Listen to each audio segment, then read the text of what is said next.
नमस्कार दोस्तों, Hindi steno dictation 100 word पर मिनट 450 वर्ड होने वाले हैं। संपादकीय लेखन 32 में आपका हार्दिक स्वागत है।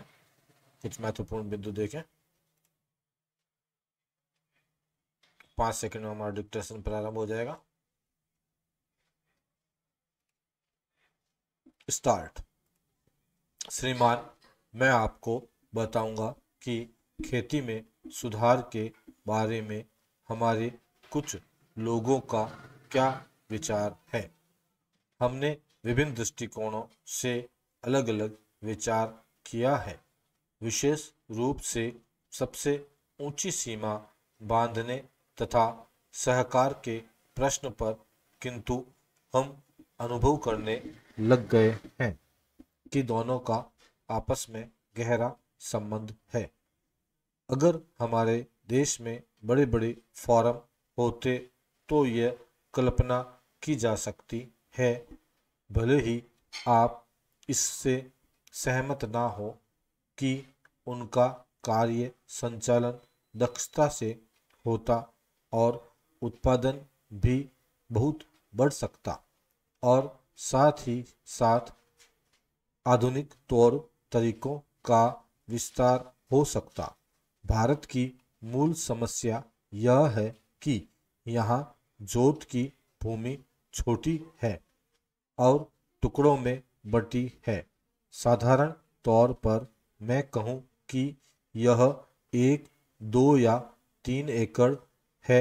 इतनी छोटी जोत की भूमियों से हमारे किसान केवल अपना काम भर चला सकते हैं, लेकिन आधुनिक तौर तरीकों को अपनाने में बहुत कम प्रगति करेंगे।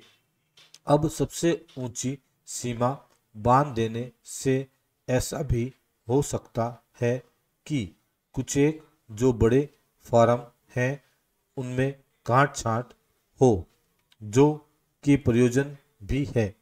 अगर आप चाहते हैं कि प्रगति हो और आधुनिक तौर तरीकों का प्रचलन हो, तब तो ये जो अनगिनत छोटे छोटे फार्म हैं इनको सहकारी ढंग से चलाना है, जिससे कि वे आधुनिक उपायों का लाभ उठा सकें।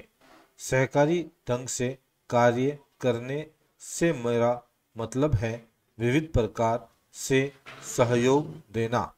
हम सोचते हैं कि पहला कदम सहकार होना चाहिए और ऋण के अलावा अन्य किसी प्रकार से भी सहायता की जा सकती है, जैसे वस्तुओं को खरीदना और बेचना, बीज, खाद तथा इसी प्रकार की वस्तुओं को दिलाना।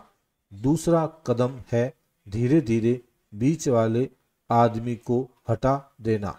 फिर दूसरी स्थिति आती है जिसको मिलजुल कर खेती करना कहते हैं, यद्यपि उसमें भूमि पर अधिकार बना रहता है।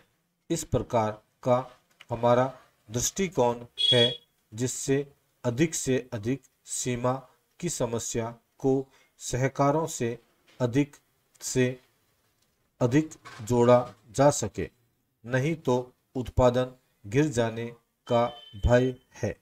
यह एक जटिल समस्या है जिस पर मनन हो रहा है। सहकार से मेरा मतलब है एक गांव के सहकार से है और ज़्यादा से ज़्यादा 2-3 गांव का सहकार भी हो सकता है, यदि वे निकट से संबंधित हैं, लेकिन हमारी सरकार इनकी भरपूर सहायता करेगी। स्टॉप। दोस्तों, इस प्रकार हमारा 32 नंबर यही समाप्त होता है।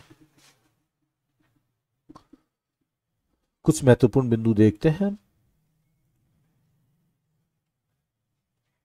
प्रतिलेखन हमने नोट कर लिया, वीडियो को ध्यानपूर्वक सुनकर डिक्टेशन लिख लिया। अब आते हैं डिक्टेशन को चेक करने के बाद हमारे द्वारा बनाया गया टूल, जिस डिस्क्रिप्शन में लिंक दे रखा है, जहाँ पर जाकर आप अपने डिक्टेशन की टाइपिंग के माध्यम से जांच कर सकते हैं। ऐसा करने से आपका एग्जाम हॉल जैसा अनुभव प्राप्त होगा। मेहनत का एक लाइक बनता है। तो आपसे रिक्वेस्ट है एक लाइक जरूर करें और अपने दोस्तों के साथ वीडियो को शेयर करें और ऐसे ही वीडियो प्राप्त करने के लिए चैनल को सब्सक्राइब करना ना भूलें। धन्यवाद दोस्तों।